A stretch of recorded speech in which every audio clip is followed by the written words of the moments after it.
which we will be talking about today, or various other skills which really help them in the professional environment. So I'm sure that you all study English as one of your subjects. So I think you would all be wondering what exactly this accent training is.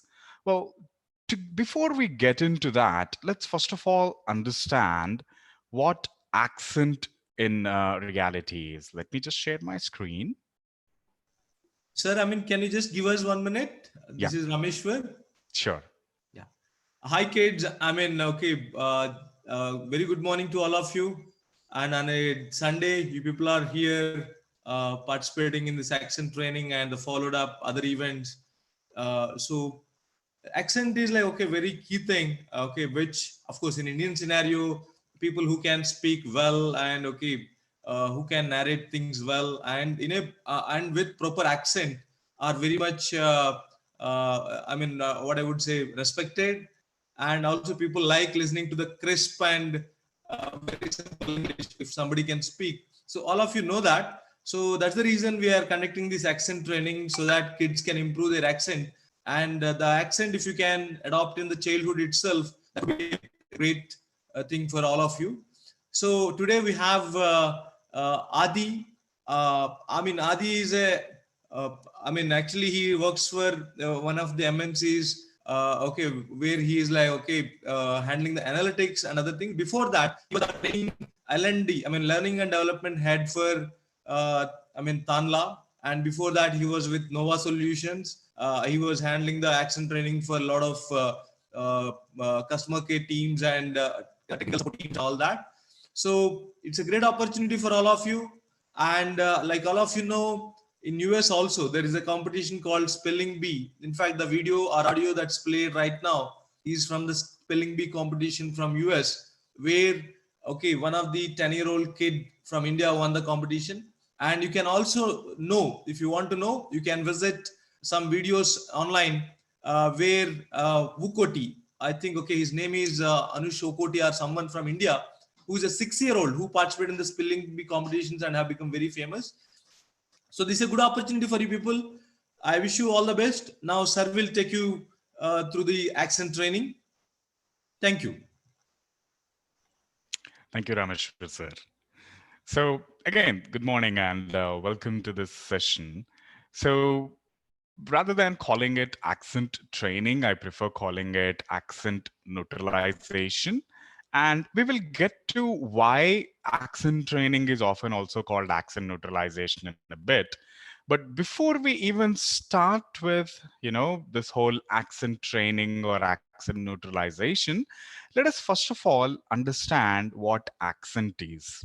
If you look at your screen, the picture will probably give you an idea about what accent really is. What are those three people doing there? They're talking. So we can guess from the picture that accent probably has something to do with talking. So when we talk, we are actually communicating our ideas to people. What are the various things we need in order to communicate? One, we obviously need a language, but what's involved in this language? There is vocabulary. Vocabulary is the words we use. There is grammar. For example, there are rules to how sentences need to be formed. For example, we all know about nouns, we know about verbs, adverbs, adjectives. All this form a part of the language. As long as we are writing something, it accent doesn't really come into the picture because written communication follows a very set standard, very set rules, all the way from centuries ago when English becomes standardized. We are following the same rules. But when we are actually talking, that's when things like accent start playing a major part. So let us understand what is accent. Accent is the way words are pronounced. It doesn't necessarily only apply to English. For example, in India, we have nearly hundreds of languages, although officially only about 26 languages are recognized. But even if we take a language that is spoken extensively throughout India, like Hindi is not spoken in the exact same way, or rather, Hindi words are not pronounced in the exact same way throughout India. There are different ways of pronouncing the same word, and the reason for that is people who belong to a certain geographical region or people who come from certain cultural background often speak the same words with a little different kind of a pronunciation, and this variation, this difference in pronunciation is what is known as accent. Now, English is a global language. I'm sure you all know that English is one of the most widely spoken language in the world, and most business communications today happens in English. It doesn't matter whether we are based in United States or United Kingdom or Australia or Canada, where the primary language is English. Even in places like India, if you try and apply for a job, or even within your schools, there is probably a rule saying that you need to talk in English.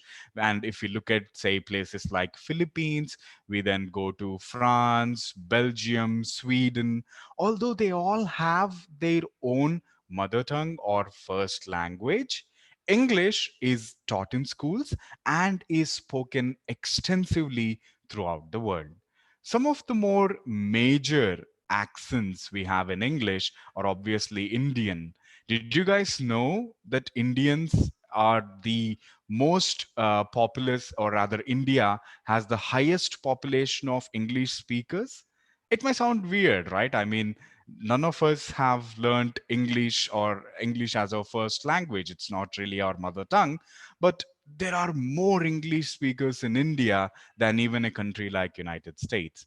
And the reason for that is that we have a very good, strong school system which focuses on teaching people English right from childhood, right from nursery, preschool.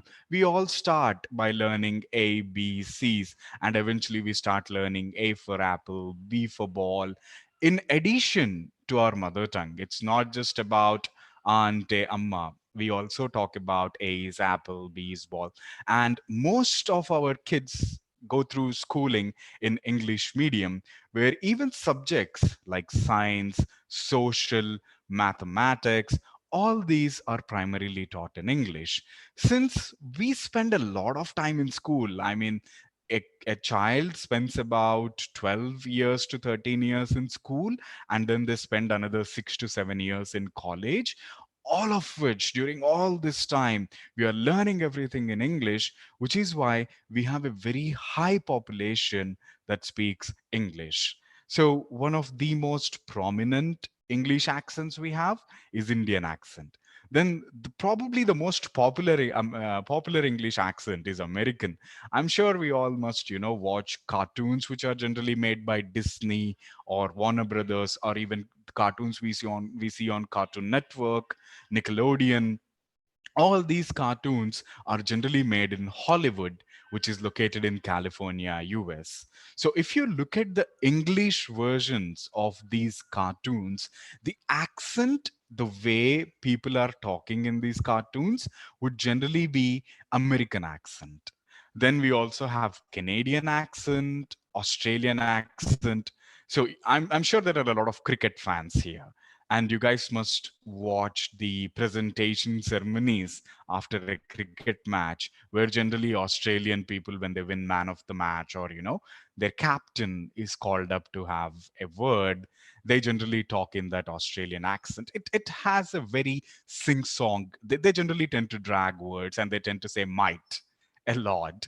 Might actually is mate. Mate means friend.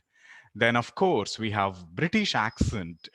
United Kingdom is the origin country of English. So, British accent is very prominent. British accent is supposed to be very crisp, very, very posh. Some people say that it sounds like you're showing off. But again, as we previously discussed, Just because United Kingdom is the birthplace of English, it doesn't mean that even within United Kingdom, people speak the same accent. For example, in United Kingdom, we have Wales, we have Ireland, we have Scotland, and all these different geographical regions speak their own unique accent of the English language. So next question you would probably have is, okay, I understood what accent is. I have my own unique style. We all have our own unique style of talking. This we start inculcating, or we start developing and adapting right from our childhood, right from when we really start learning a language. We develop a style of talking. I'm sure you all have your favorite heroes. If you watch your favorite hero's movie and compare it to the movies of other heroes, the way your favorite hero speaks is not going to be the same as the way other heroes speak. They all have their own unique style. They all have their way of delivering dialogues. They all have their unique mannerisms. They all do certain things, that give them that unique taste, that unique spice. That's what makes us all different and makes us all interesting as people. We are all not like Xerox copies, right? It's not like I am exactly the same as another person. I cannot be. We all have our own mannerisms, have our own habits. For example, I like to move my hands when I talk. Other people sit straight and they don't move at all. They just look straight and they talk. Different people, they talk, act, or even behave in different ways, and that's absolutely fine. There isn't really anything to say, okay, this is the right way or this is the wrong way, unless you're talking about grammar. You have to follow the rules of grammar, otherwise nobody would be able to understand what you're saying. But your unique style, it's fine to have a very unique style, and we all do.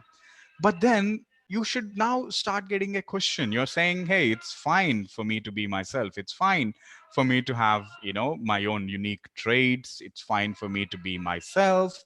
But then again, you're saying I should, try and neutralize my accent. Why is that? So, first of all, let us understand what accent neutralization is. We understood what accent is. Accent is the way people speak, accent is the way I pronounce a word.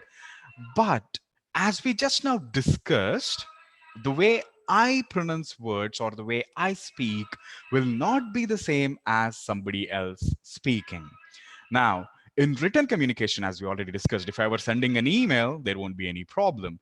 But nowadays, especially now that we are in this lockdown situation, and a lot of us are, even going to school through Zoom meetings where people are online and they're talking to us. And a lot of people in offices as well are working from home where they're having a meeting like this over a computer. And they don't really have an opportunity to communicate through email. It's much faster to talk. I'm sure you would all agree. It would take me like 10 minutes to, if I wanted to say, I need something from you, it would take me 10 minutes to open my email, type it in, check for grammatical errors, check for spelling errors, and then send it. And then I have to wait for them to read that email. And then I have to wait for them to give me a response. And then I send them a response. What could generally take 2-3 minutes in a very quick phone call or a video call like the one we are on will take a really, really long time if you're using written communication, whether it is WhatsApp, email, or whatever. As a result, a lot of companies nowadays, they are really focused on having video calls or conference calls like the one we are currently on. Now, what tends to happen is that it's no longer just Indians who are on the call. It's no longer just the Britishers who are on the call. It's no longer just Americans who are on the call.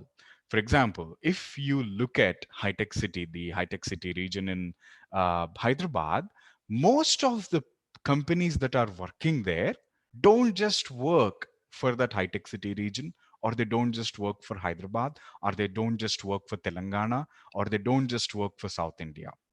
They work for people across the globe. They have clients in China, they have clients in Japan, they have clients in United States, they have clients in Canada, they have clients in Mexico, they have clients in Honduras. So what's happening is that these people, they need to be able to talk to people from different regions and be understood. Now, here's one of the more interesting things about human nature. I can have ideas that are greater than Einstein's, but if I cannot express those ideas in the ways people understand, people are going to think I'm stupid. It's a reality. We do that as well. We naturally tend to do it.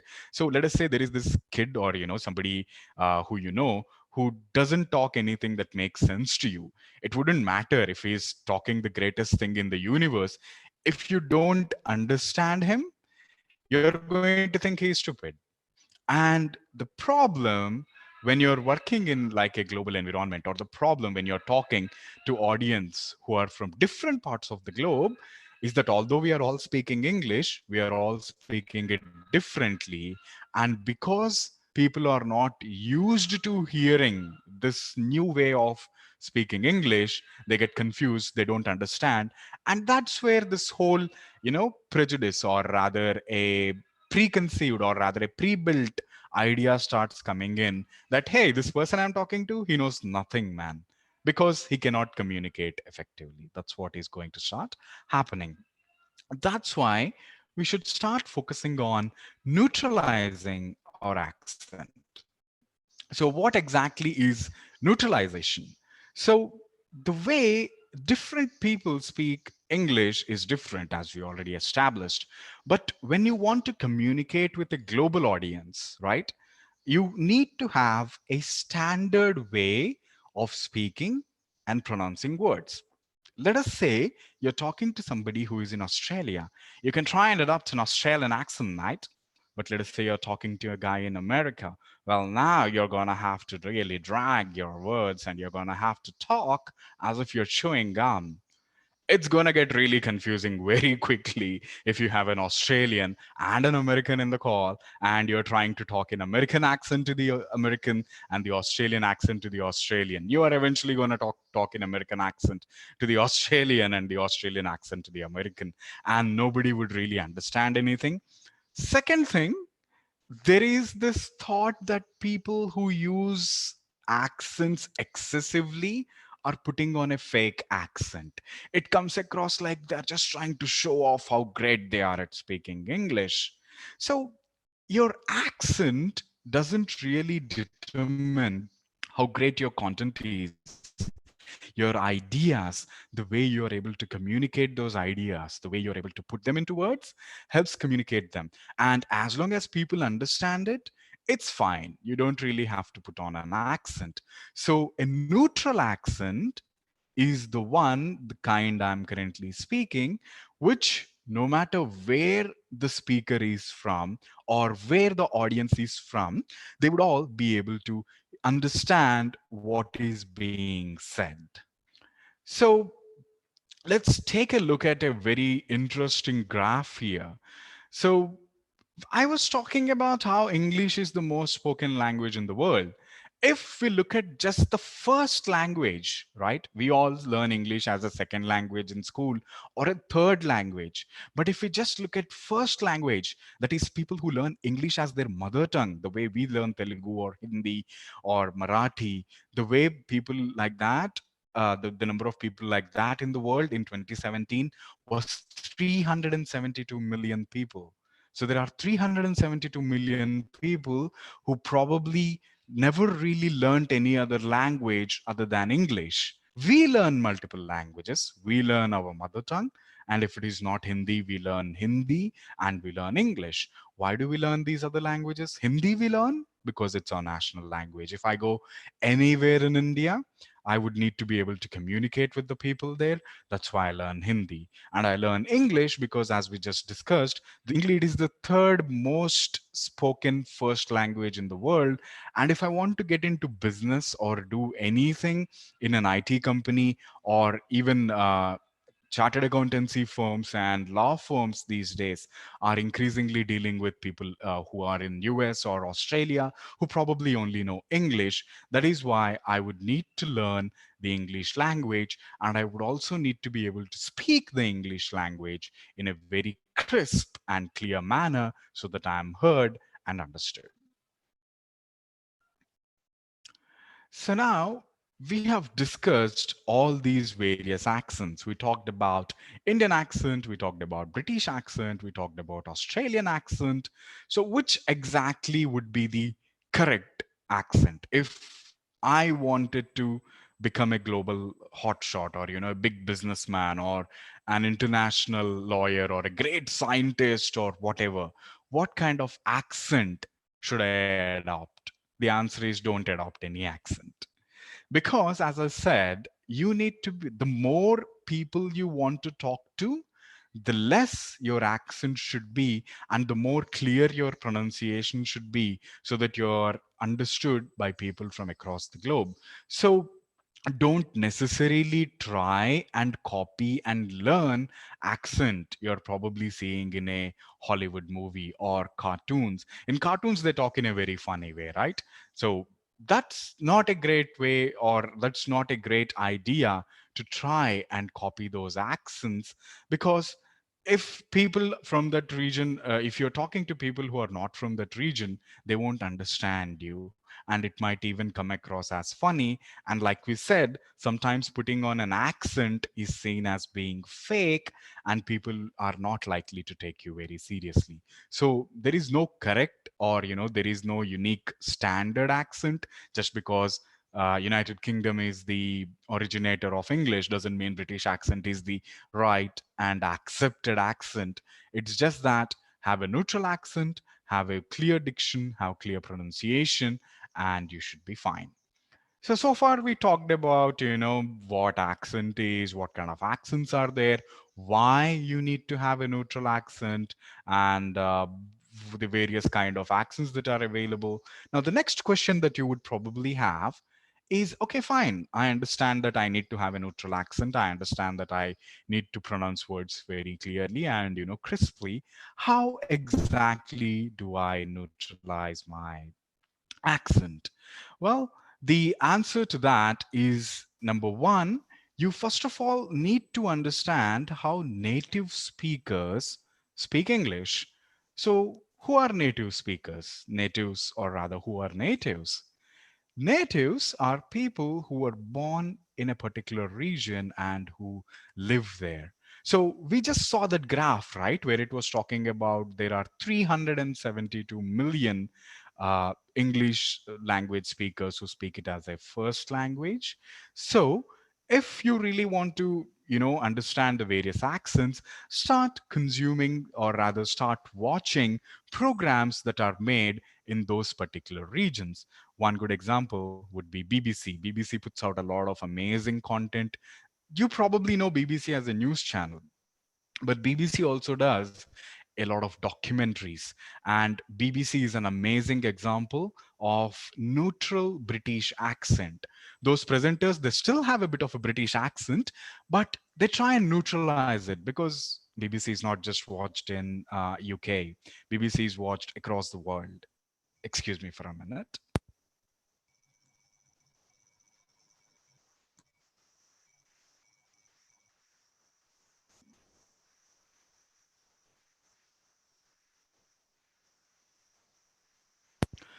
And one most easily accessible way for us to understand native speakers would be to watch Hollywood movies.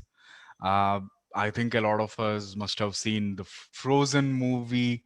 Then there is Moana. There are a lot of Disney, Pixar movies that are available on various apps right now. Sometimes we even see these movies on YouTube available, sometimes even television nowadays is playing these movies. If you watch those movies, the way those people speak, that will give you an idea about American accent.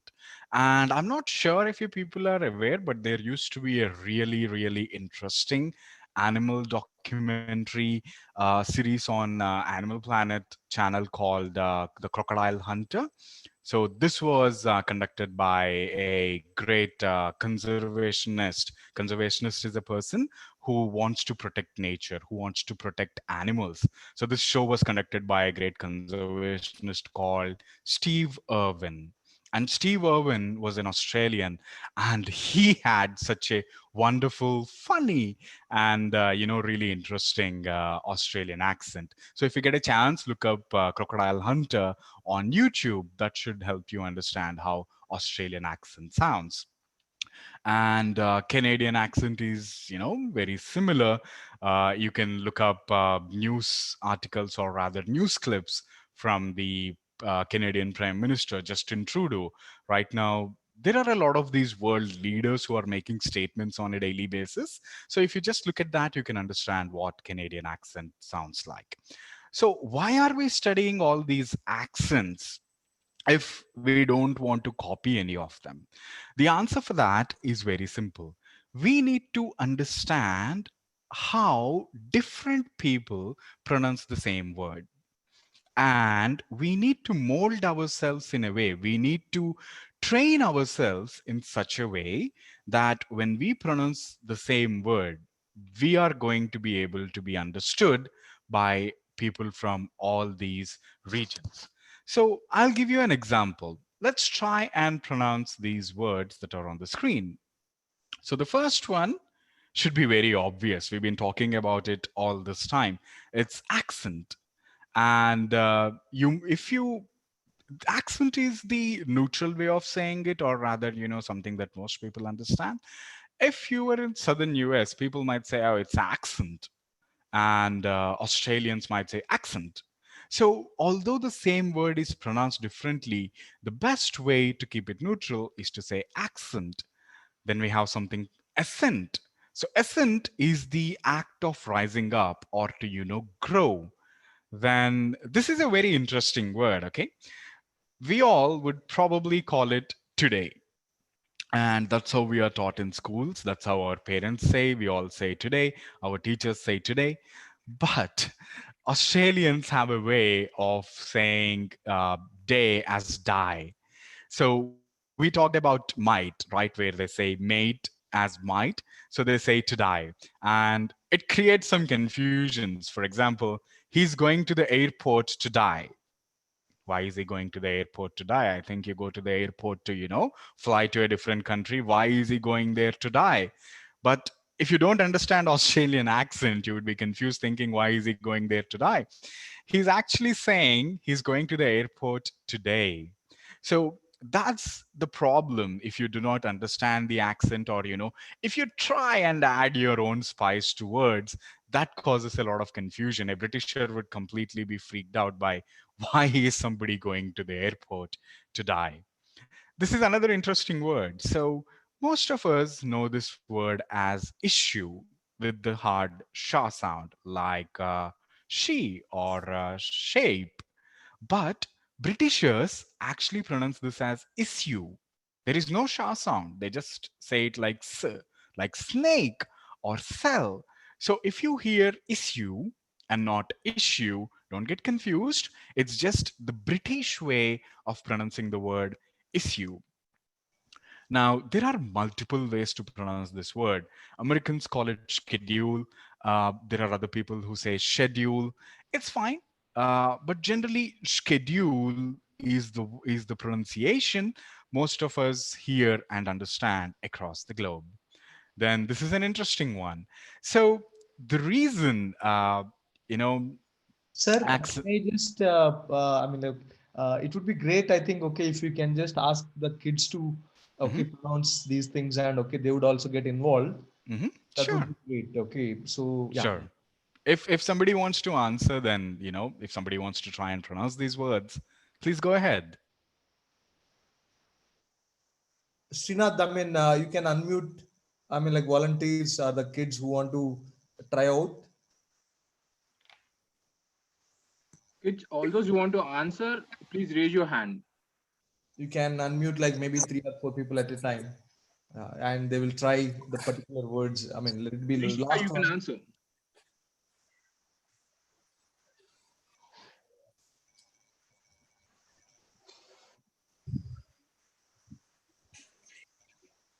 Moksh, you can go ahead with your answer. Okay. Accent, assent, today, issue, schedule. Hmm. Okay. How Have to you? pronounce sixth word, sir? Sure, I'll tell you. So first of all, can you just pronounce this word again? Schedule. Oh, good. So you first said schedule and now you said schedule. So that's good. You're already, adapting the way most people speak that word. Nice, Moksh. Most, why don't you try even the last word? I mean, you This try word. first, then okay, sir would. I mean, all the people can try in different whatever you feel. Okay, then sir will give the answer.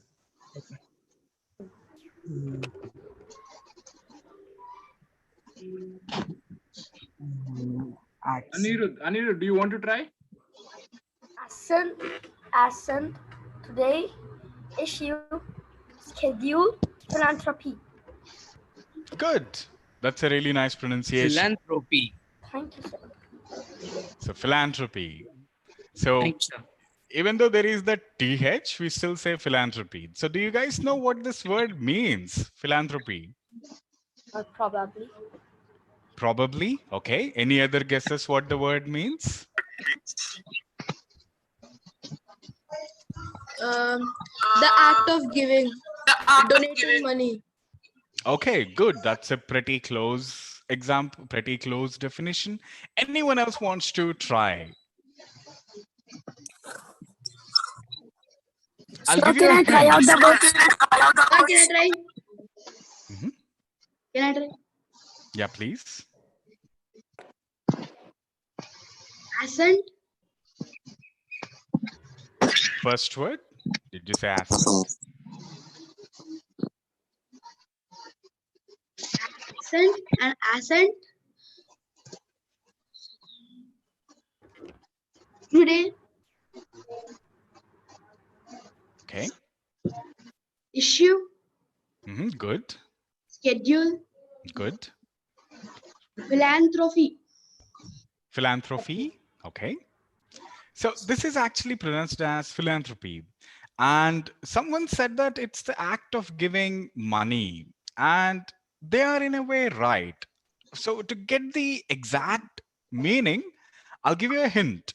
How many of you know what philately is? Do you guys collect stamps? Anyone here has a hobby of collecting stamps? Okay, not a problem. Sometimes, Sure. Do you know what that hobby is called? philanthropy. Sorry, not philanthropy. Philately. Philately, very good. So what does philately mean? Collecting stamps. Okay, I'll help you out here. So philately is actually the love of stamps. You see this word phil? It's a Greek word which means to love.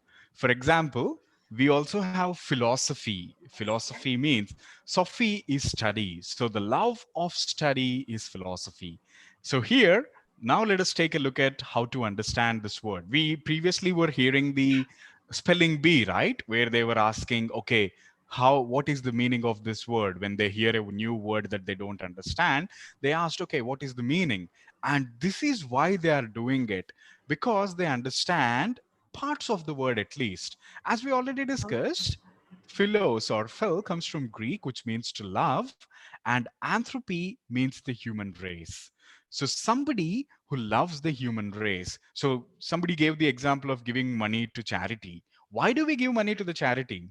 Because we have too much money? Why do we give money to charity?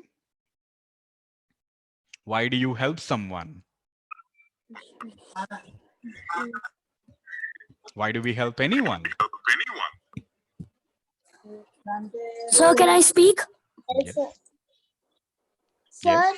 Mhm. sir. Sir, can I talk? Yes. Sir, we give money to charity because we love the people and we show, you know, kind of love towards them, and we want them also to be happy as us. Wonderful. That's the perfect definition. Since we love other people and we also want them to be happy, we donate money or we even donate our time in volunteering. That's called philanthropy because our love of humanity is expressed through these various acts. Very nice, children. Wonderful job. Sir, 1 minute. Mhm. For example, when the kids have pronounced these words, Mhm. still there was mother tongue influence. Can you just bit elaborate on that? For example, somebody was saying, I mean, in a way, schedule. Okay, somebody was Correct. saying schedule. Okay, so the crispness of the words pronunciation is not there. So that Sure. aspect also, if you can just elaborate a bit, I think kids would enjoy that, I believe. Sure, sure. So it's very interesting that you bring that up because this final word is going to be very interesting when people try and pronounce it. Can someone try and pronounce this word here on the screen? Abhinav, you can try.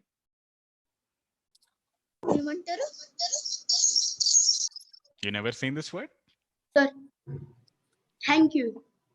Okay. Anyone else wants to try? So can I try out? Yes, please. Thank you. Great. Anyone else? Thank you. Okay. So far we heard 3 people say this word. Can I? Yes. Thank you. Great. So that's 4 pronunciations so far. Did all of them sound the same? Were they all pronounced the same way?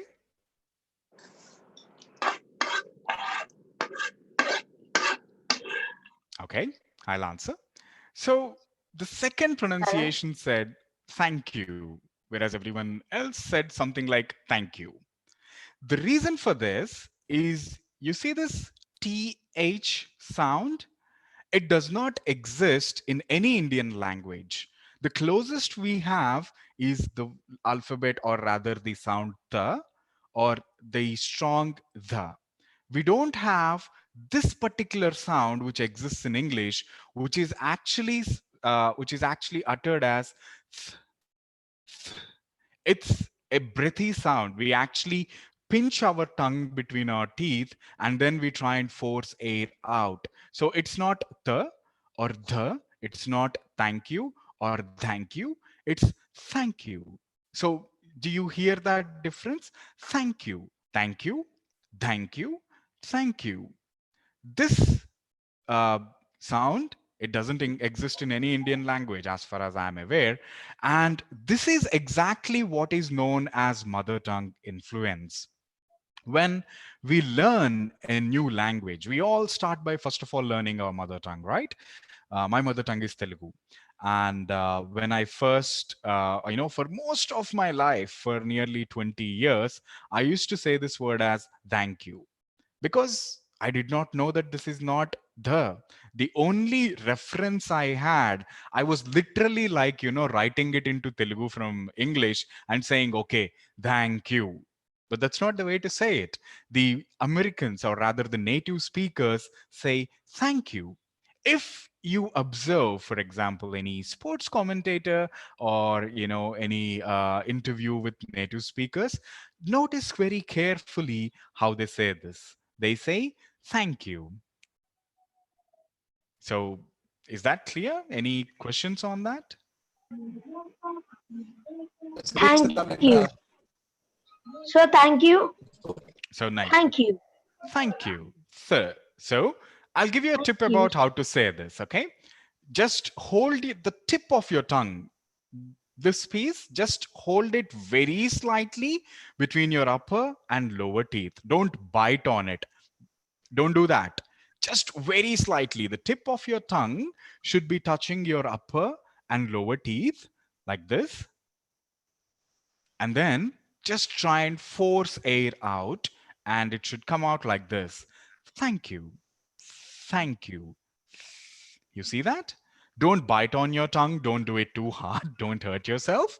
But it's not thank you. When I'm saying the, my tongue is actually pressed to the bottom of my mouth, and I'm then forcing the air out. Your tongue should actually act as like a dam. You know, dam stops the water, right? Your tongue should act as a dam to stop the air, and you should still force your air through. That's when you make the sound, thank you. You guys want to try? Say, thank you. Anyone wants to try?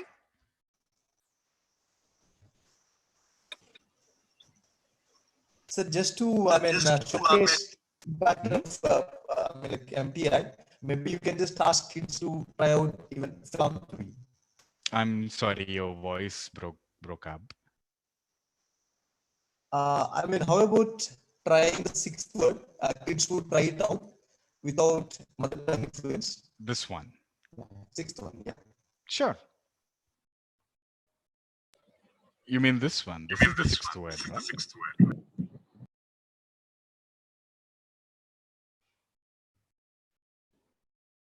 So meant the sixth word, sir. Yeah, this is the one. So 1, 2, 3, 4, 5. Oh, I'm sorry. You mean this word? Yes. Yeah, okay. Anyone wants to try this word?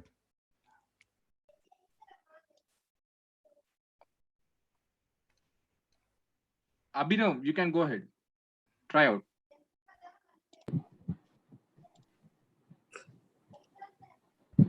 Philanthropy.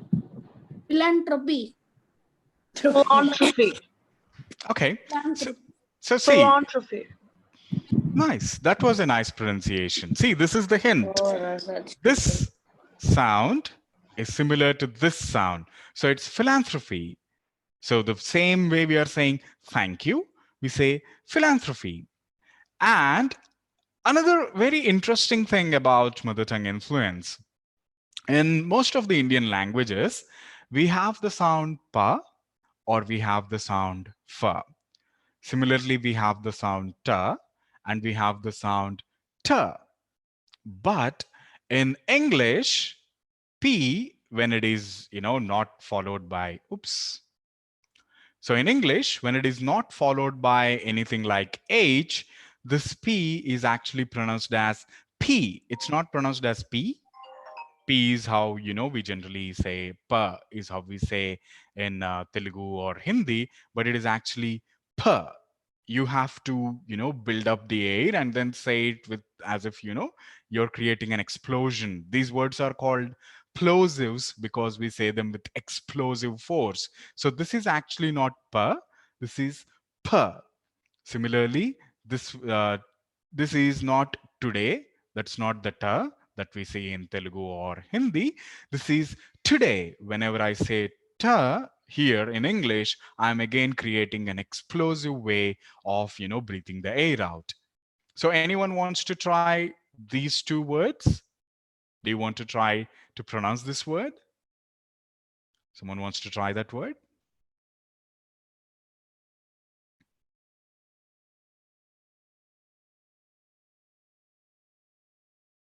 Any volunteers?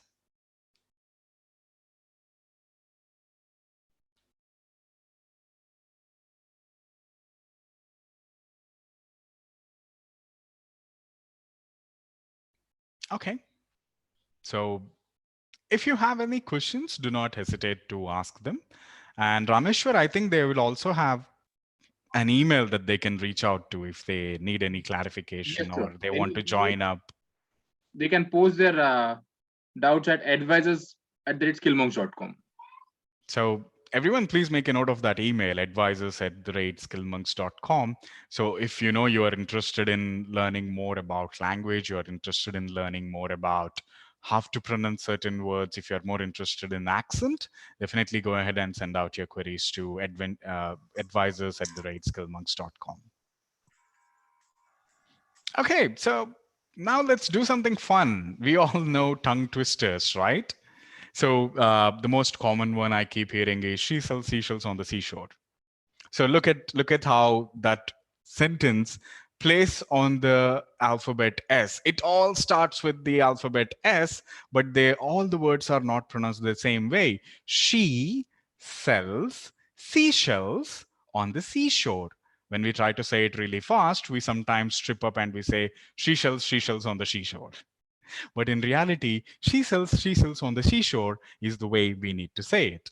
Now, here is another interesting one that I got for you guys. Does anyone want to try this? This is really fun. Does anyone want to try this tongue twister from here to here? So can I try it? Yes, please. There was a fisher named Fisher who fished for some fish in a fissure, till a fish with a grin pulled the fisherman in.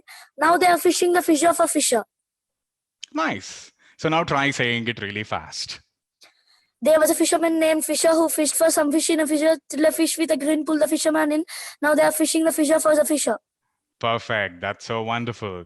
Now, did you see how this word and this word, they look very similar, but they are supposed to be pronounced a little differently. For example, there was a fisherman named Fisher who fished for some fish in a fissure, till a fish with a grin pulled the fisherman in. Now they are fishing the fissure for fisher. So this is fissure, this is sha, this is j, something like the way we say zoo. So we should say fissure, j, and this is sha. Fissure. Sir, like some 3 or 4 people try this out. That would be Yes, great. please. Yes, definitely. Let's hear some more. So can I try? Yes. There was a fisherman named Fisher who fished for some fish in a fissure.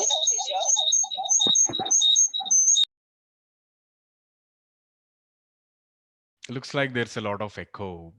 Does someone want to try? So can I try?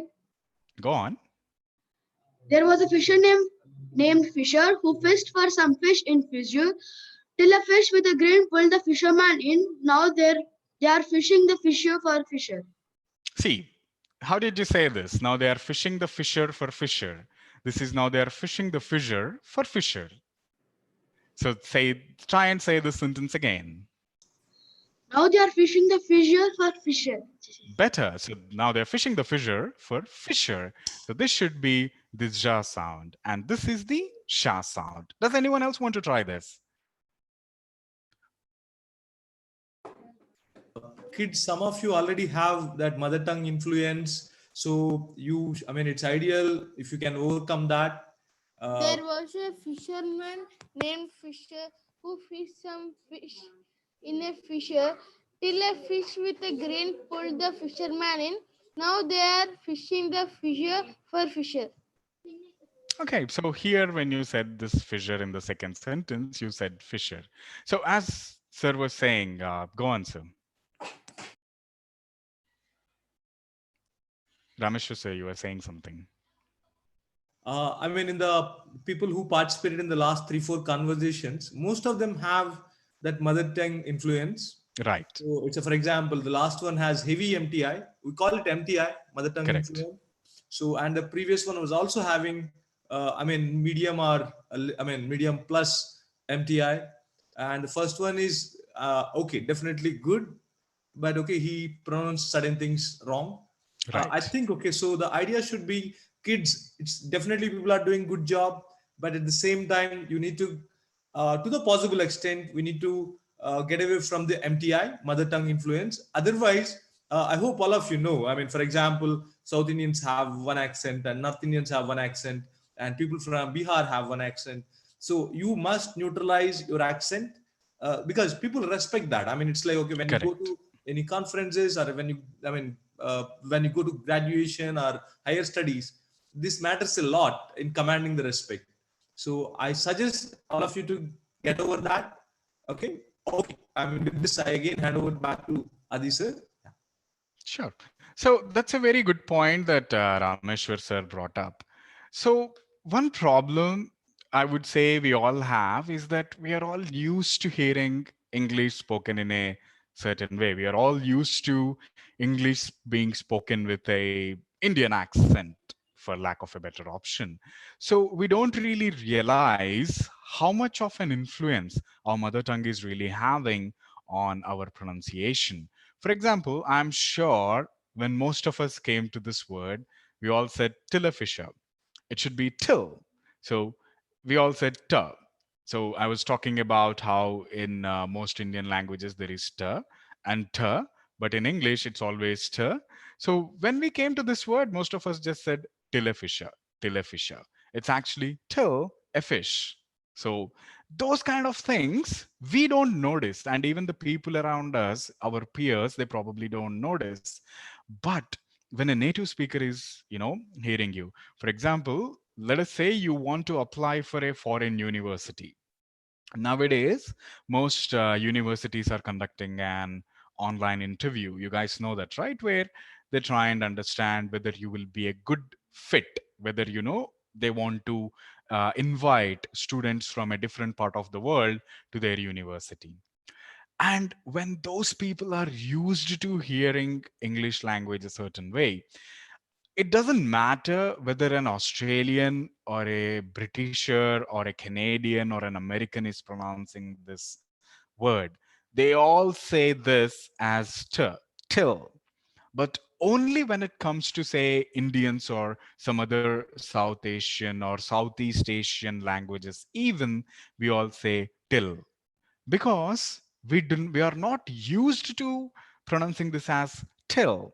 So when we suddenly say till, you may be giving an amazing presentation, you may be presenting some really valid ideas, some really wonderful ideas, but to a native speaker all they are hearing is, okay, he said till, what does till mean?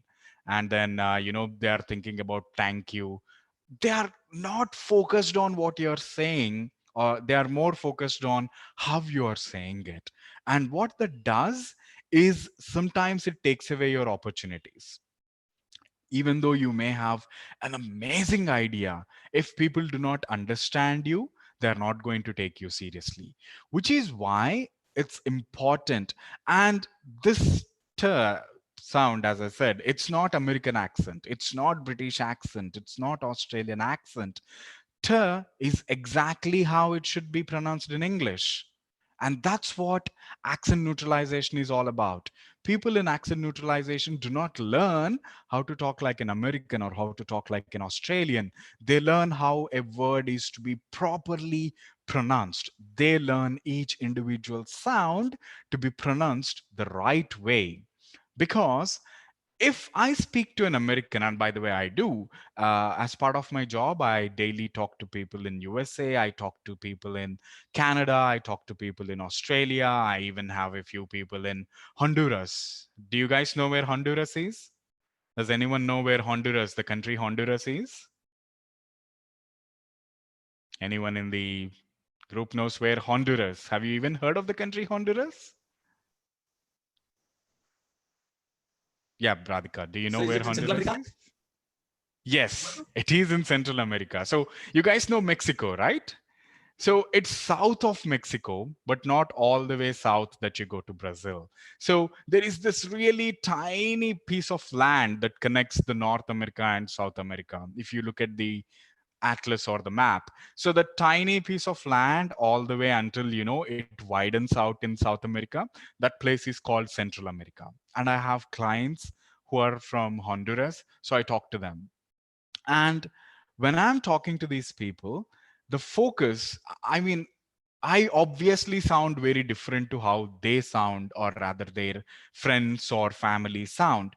But because my accent, because the way I pronounce things is so neutral, because I'm not making anything that is so obviously standing out, they are not so much focused on my accent. They are comfortable enough to listen to what I'm saying. If I do not have this, and I keep noticing this on some of our calls, where a lot of IT industries in India, you guys know that, right? In Bangalore, in Chennai, and a lot of the financial markets are also in India, in Mumbai, and all these places. And what happens is we have some amazing people who are really intelligent and who develop some really cool apps, who develop some really cool software. But when they're trying to explain the software to foreigners, the foreigners aren't interested, or rather, they are not even focused on what this person is trying to say. All I keep hearing is, I don't understand you. They are speaking English. Both this Indian is speaking English and the guy he's talking to is speaking English. But because this Indian guy has such a heavy mother tongue influence, where instead of saying, say, computer, he's saying computer. So look at how I pronounce that word. The standard way of saying it is computer, but we say computer. We give that really strong R sound, computer. So when that happens, it takes people out of that meeting and they're like, what did he just say? So you have to repeat yourself. And the problem with doing that is when people don't understand you, they automatically start thinking that you're not very intelligent. That's not a very fair thing to do. We should not really judge people based upon their ability to use a language. But world doesn't work that way. People do judge others on the way they use their language. That's why be very conscious of how you're pronouncing the words.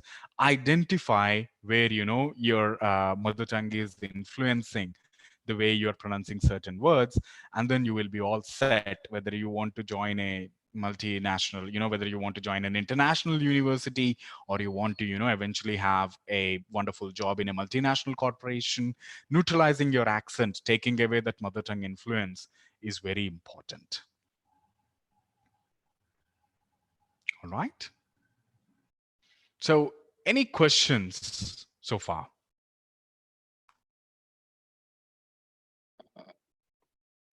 Students, we are opening the chat. You can post your questions in the chat box also.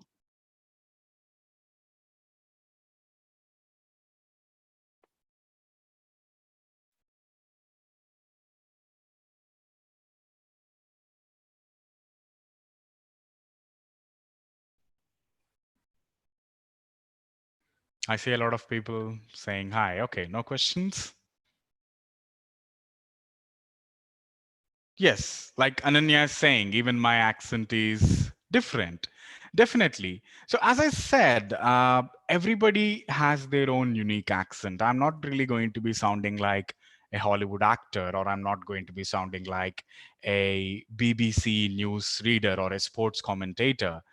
But people are not going to have trouble with understanding me because the words that they are hearing are pronounced the right way. For example, a very common example I hear a lot on calls is computer. Computer. Not even computer. Computer. Look at how I'm saying that. Computer. People often say computer. Letter. So that it sounds funny to foreigners, and the moment they start finding it funny, unfortunately, you're not taken seriously. Let's see if there are any other questions. Venkat has some questions. Venkat Rishabh. Sir, sir, fissure means? Fissure is a long kind of a hole in the ground. So generally when there are volcanoes, it breaks up the earth and it creates this kind of a deep valley kind of a thing. And generally what happens is when it rains, water tends to collect in them. That's called a fissure.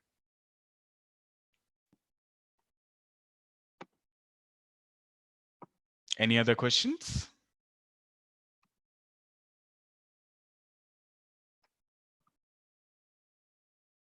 No. So Rishika has a question saying, will neutralizing my accent have an effect on my mother tongue? Not at all. I speak 3 languages. I speak Telugu. I just said Telugu. I did not say Telugu. Just because I am used to saying thank you, it did not replace my way of saying Telugu. I'm still saying Telugu. I talk to my family in Telugu.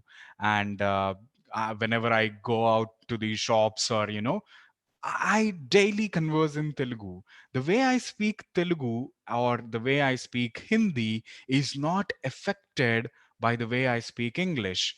But you must now think, if English is not affecting the way I'm speaking my mother tongue, why would my mother tongue have an influence on the way I speak English? There are 2 reasons for that. Number 1, we start by learning our mother tongue first. So it's all about muscle memory. I'm sure a lot of you play video games, right? So in video games, there are sometimes jumps you have to make, or there are combos that you need to do. With practice, what happens is we no longer even think, okay, now I need to press this button. You automatically start hitting that button and your character jumps, or the combo automatically happens. It's because we are used to it. Our thumbs automatically start working. Now, that's exactly what's happening when you learn English after you learn your mother tongue. The way you place your tongue, the way you position your mouth, your lips, all that have already acclimatized, or they are already used to pronouncing certain sounds a certain way. And what a lot of people do is that they tend to use this mother tongue as a reference in order to learn a new language. So when we see a sound that looks similar to a sound we have in our mother tongue, our mouth automatically starts pronouncing it the same way. And that's why our mother tongue has an influence on the way we speak a second language or a third language.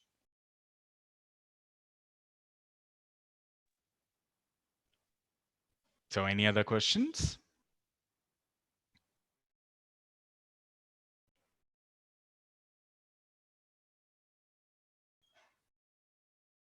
Sir, I have a doubt. Mm-hmm. Sir, how to pronounce Czechoslovakia? Czechoslovakia. Czechoslovakia. Okay, sir. So that country no longer exists, actually. They broke up into Czech Republic and the Slovakian Republic. But back in the old days when we had USSR, it was called Czechoslovakia. Any other questions? All right, so I'm going to wrap it up by giving you a few quick tips about, how to neutralize your accent. Use a dictionary or thesaurus to look up the pronunciations of the words and their meanings. And as I said, watch sports broadcasts and news in English, but please don't copy them. Because as I said, they are going to be talking in their mother tongue. So they have their mother tongue and the way they speak. Do not try to copy them, but you should still watch them so that you understand how different people from different parts of the globe speak certain words. And then there is something called phonetics. So phonetics is part of the English grammar. It's basically rules for how every single sound should be uttered. If you can learn phonetics, you will actually see these in dictionaries where, they will have A written a certain way, and then you will sometimes see A and E combined together to look like the infinity symbol and all that. Those are phonetics. Those are rules for how to pronounce or, how to utter certain sounds. And like with anything in life, the most important thing you need to do in order to improve or rather neutralize your accent is practice, practice, and practice some more. So that pretty much concludes what I wanted to talk to you guys. Do you have any questions?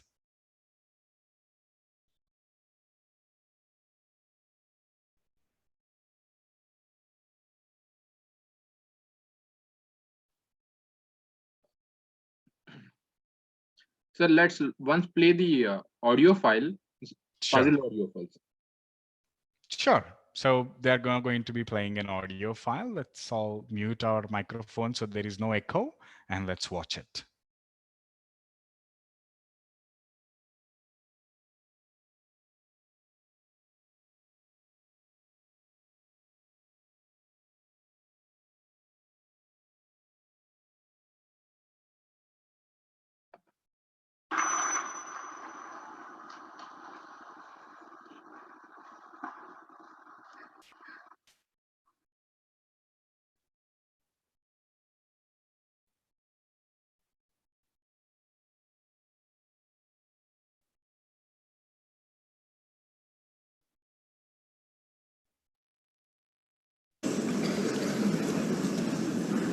Hexietas. Hexietas, may I have the definition?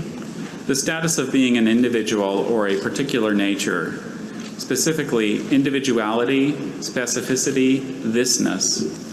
May I have the language of origin? Latin. Are there any alternate pronunciations? I have hexietas, hexietas, hexia. Koinonia, may I have the definition? Intimate spiritual communion and participative sharing in a common religious commitment and spiritual community. May I have the language of origin? Greek. Are there any alternate pronunciations? There's koinonia and koinonia. Right now, this evening.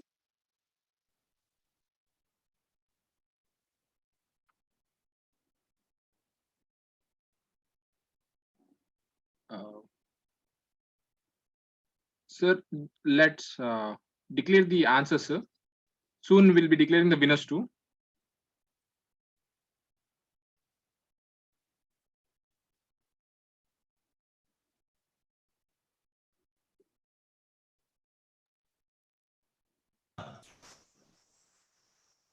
Aditya, can you help me in spelling this out?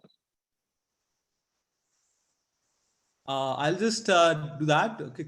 Kenania and Hexietas. I mean, already, what is there in the audio? It's already there. Only thing is the spell, they have to check whether they have written it correct or not. So Canania is like, okay, church congregation kind of thing. Of course, it's a common fellowship. Yeah. Anyway, I'll just, we'll declare the winner. Just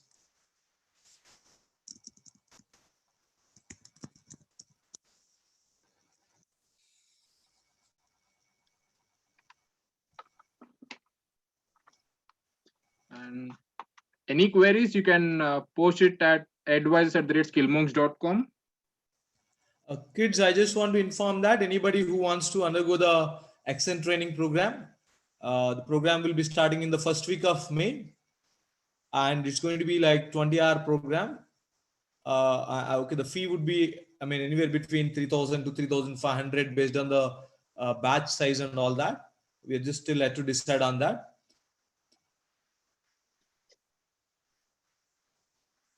And okay, that's pretty much the thing. A circular would be released from Skillmonks and also from the schools, okay, regarding the program in next 2-3 days. A winner, yes, we'll be declaring soon. Just wait, I haven't got the access yet. Let's do one thing. I think winners will declare separate because I haven't got the access. I couldn't reach out to the concerned person. Yeah, we can just wind up now. Any questions related to the program and all that? Okay, as I mentioned, you will be receiving through circular. Okay, it's going to be like 20-hour program with fee anywhere between 3,000 to 3,500 based on the number of students in a batch. Okay, that's pretty much the thing. Wish you all the best. Thank you.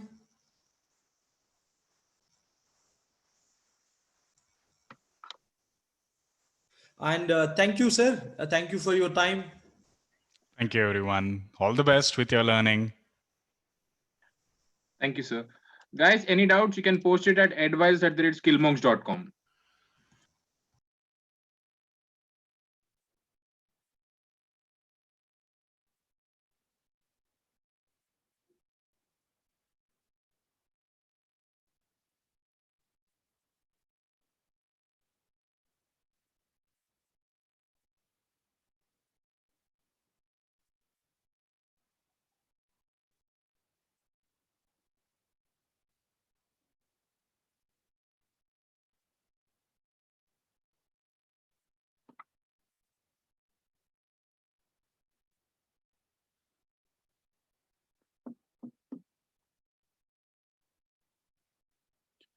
And I would like to repeat what sir said. The program will begin the first week of May, and it would be around 20 hours program with a cost of around 3,000 to 3,500. We'll be sending the circular to you within next 2 to 3 days.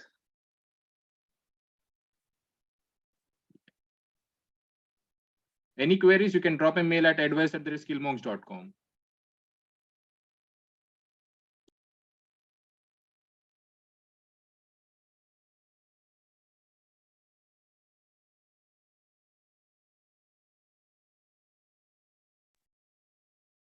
that's it for the day, guys. Bye. See you.